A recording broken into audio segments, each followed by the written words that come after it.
explosives, and that's kind of been, it seems like a bit of a trend this season. I didn't hear the first part of your question. It seems like this season you've had a tough time getting the ground game going and then generating explosive plays. Why do you think that's been a bit of a struggle this year?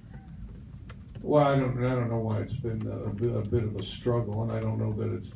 I think some of what's identified as a struggle with that is explosive plays compared to what some of our teams have done in the past. I do think we're capable of more explosive plays than we've gotten, but I think compared to a lot of teams, we have quite a lot of explosive players. Coach, obviously you've had some huge wins this year. But all 4 losses were by at least 21 points. Do you have an explanation for that, and is there any significance to that? I don't really gauge them by points. I think you go out there and you try to win the game, and sometimes you have to take some chances if you're going to win the game. We're not one of those guys that's going to win to the finish line and keep it as close as we can. And some style points sort of, it's closer. It could have been worse. I mean, that's pointless. I mean, the point is to win the game, so we're going to take chances that can potentially put us in it. But with that, there's a cost of that, and you'll lose by more points. But I don't really see that as terribly significant. Mike, do you feel like you guys missed Hercules in the first half, and have you talked to him about whether he's coming back next year? Yes, we missed him in the first half, and any conversations that I have with him on whether he's coming back or what he's doing, I'll share with him and probably not anybody in here. I'll tell you, when you guys start getting invitations to these meetings and stuff you ask me about, and when we ask you to the meeting, and we'll probably have some hors d'oeuvres, maybe tea, maybe coffee, might even ask you what you like. You guys can figure that about the time we start inviting you to these meetings, about the time we're going to tell you this stuff. Coach, you don't think there's been an issue with having more than a week off preparation-wise for you in your tenure here? Next question. Jim Allen, Spokesman-Review. Coach, the busted play, or busted coverage, and that gain for them, the 49-yarder. Can you talk about that play, and did that seem to affect your team? Because it seemed to go downhill after that. I think it affected our team. I think collectively a lot of things affected our team. I do think that affected our team.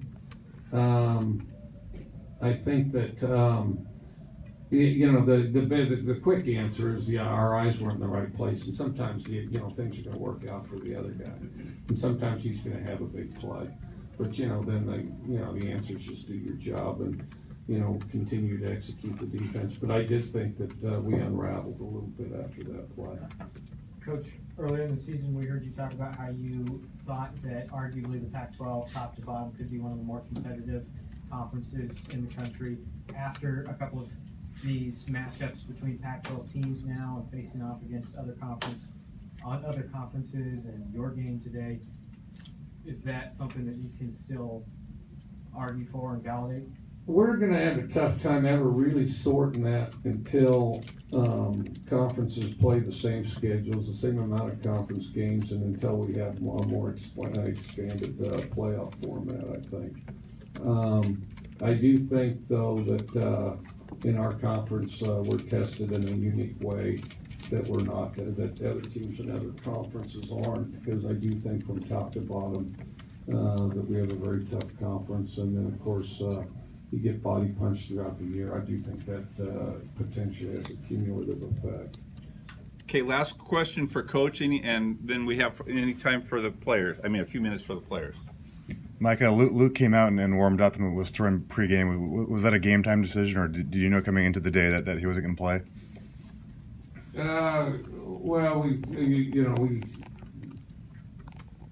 I guess we had a sense of it. Yeah, we had a sense of it that he wasn't going to play, which is unfortunate because of what he's done here. But we have to look out for what's in his best interest and the best interest of the players.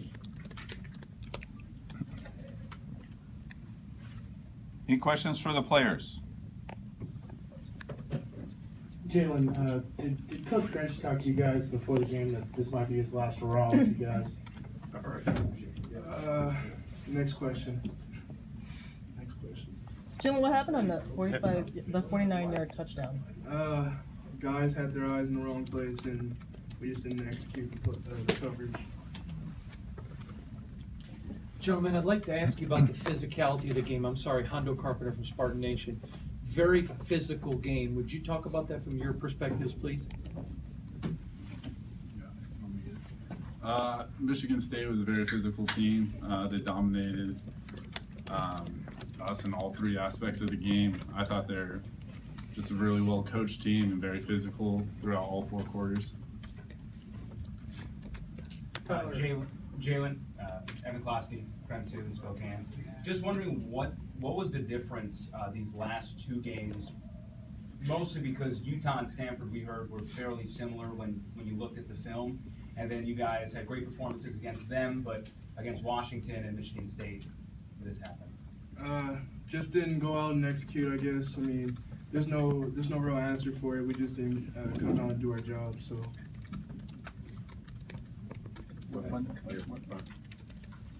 Tyler, the previous two games when you've come in off the bench, you've been able to throw the ball downfield.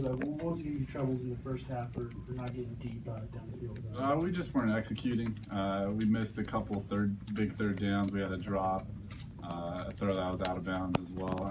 We weren't able to do what we wanted. And a lot of that was me missing reads and stuff, and just we weren't able to push it downfield. Yeah. Jalen, their quarterback seemed to keep you guys off balance. Was it tough defending against a guy who's also such a good scrambler and extending plays? Yeah, it was kind of tough guarding him.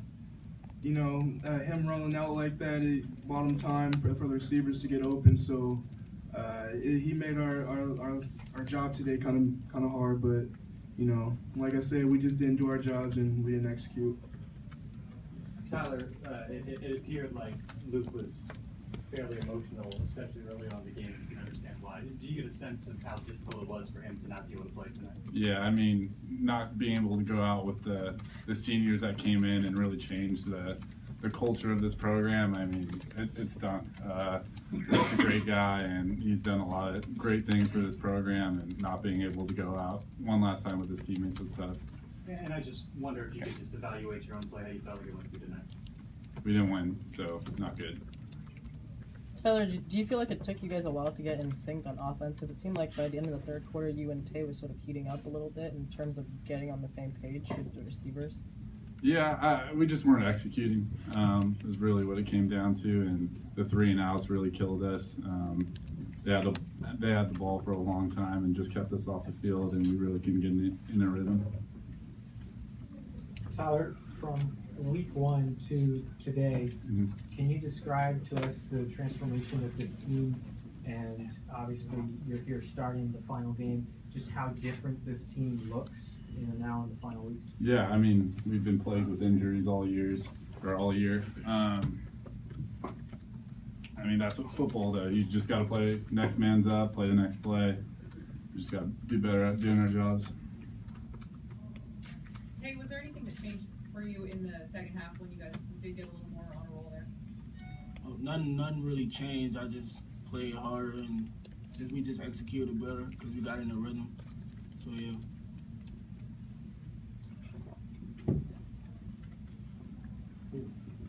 Jalen, I was just curious what impact you thought it had on the defense not having Kirk in the first half. I'm not sure. I mean, I think when he came back, they were still getting a lot of plays off on us and still driving it down the field. So overall, just as a defense, we didn't do our jobs. Ted, what do you think Michigan State did that caused you guys some trouble, particularly the first 2-3 quarters? Kept us off the field. I mean, the offense was running down the time and stuff, so we really couldn't get our rhythm. So we wasn't executing. I mean, they didn't really do much to stop us, but we didn't execute as much, so we couldn't get our rhythm. Jalen, LBC, you guys had a good year, 9 wins, beat USC, beat Stanford. When you finish like this, going back to Washington, have a couple blowouts, how does that affect the way you view the season? I still think that we had a good season. The seniors, they stepped up, and this is their last game, so they played hard. And I still think we had a good season, even though we lost the last 2 games. Jalen, can you speak to at all how the rumors of the coaching changes and perhaps Coach Grinch leaving might have affected, or has it even registered for you guys? How have you been interpreting these different things that have been coming across, I'm assuming coming across your radar? No, we try not to worry about any of that. We just try to go out there and do our jobs and play. Tay, just wondering how you felt out there, especially towards the end of the season. You've been really coming along. Just how comfortable are you getting within this offense, and how do you feel down the stretch as far as the season goes? Oh, I mean, I felt good at the end, you know, getting connected with Tyler and stuff, you know, getting comfortable with my teammates. I felt good, you know. Any other questions for our players? Tyler, what have you seen from Tay, kind of stepping into that starting role for the first time? He's just getting a lot more comfortable. Tay's, I mean, he came in a little bit raw. He's just gotten really precise at his routes, and he goes 110% on every route, and I can trust him when I throw him the ball. Last question? Anyone? Thanks, guys.